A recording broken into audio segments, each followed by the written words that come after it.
Well, hello to the few of you who are actually watching this right now.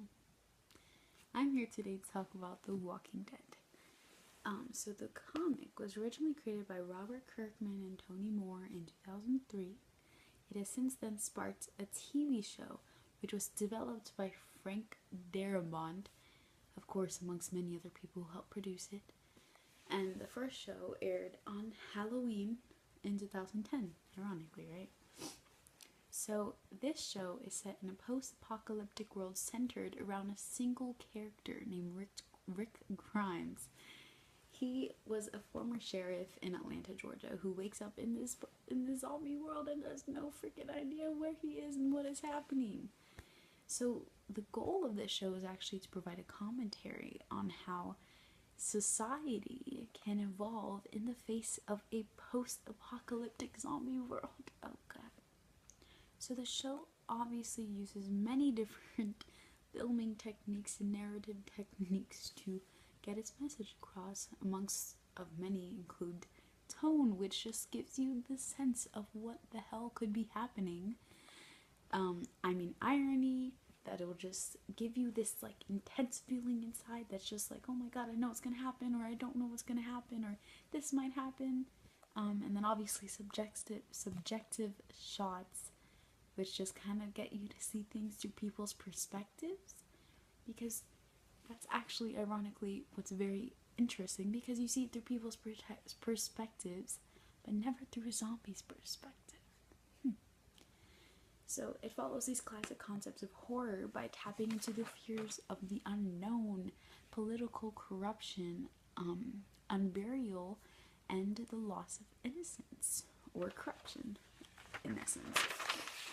And that's actually what I'm choosing to talk about today, because I'm going to talk about children and how their minds evolve in a zombie world. Interesting characters in The Walking Dead was Lizzie. She's seen in season 4 of The Walking Dead, and she's a special character, I would say.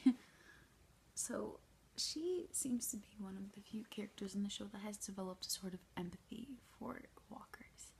And I mean, in essence, that's okay that she's just an innocent little girl, and she thinks they're still living. That's okay. But it gets to the point where she starts naming these walkers. She actually takes food from her community and gives it to them and feeds it to them. She claims to understand their thoughts as though they were friends. And when she is seen playing in the woods with a zombie, Carol, of course, kills the zombie and tells her, "What the heck are you doing?" And of course she replies saying that she was just playing with him and that they were friends. This was kind of one of the more scenes we were kind of like, okay, this is weird. But when she finally kills her little sister in hopes of seeing her revived as a zombie, us as viewers, we were all feeling amongst the sensations of, what the hell am I watching? What is this? And she's freaking crazy. But what I want to explain is that although she was obviously a little crazy, she was actually more so a product of her environment. She was never psychotic. And that's something that is definitely important to understand, because to be labeled as a psychopathic person, you have to have no emotions. It was obvious, but too obvious, that she had a lot of emotions. She had to stare down at flowers to calm herself down whenever a zombie would be killed, or she'd start feeling stressed, and she constantly sought the approval of Carol. And she definitely has obviously developed feelings for zombies because she believes that they are living things.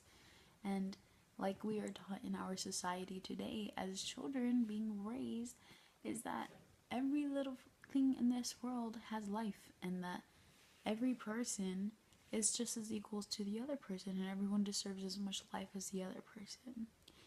So us being raised into that, we obviously get that, and so she had a little bit of that.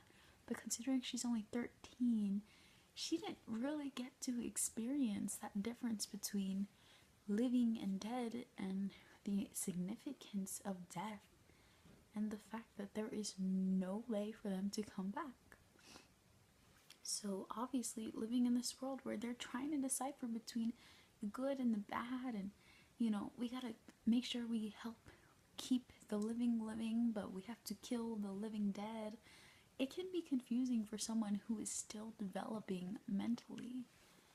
So naturally, she is not a psychopath, but she did lose it just a little.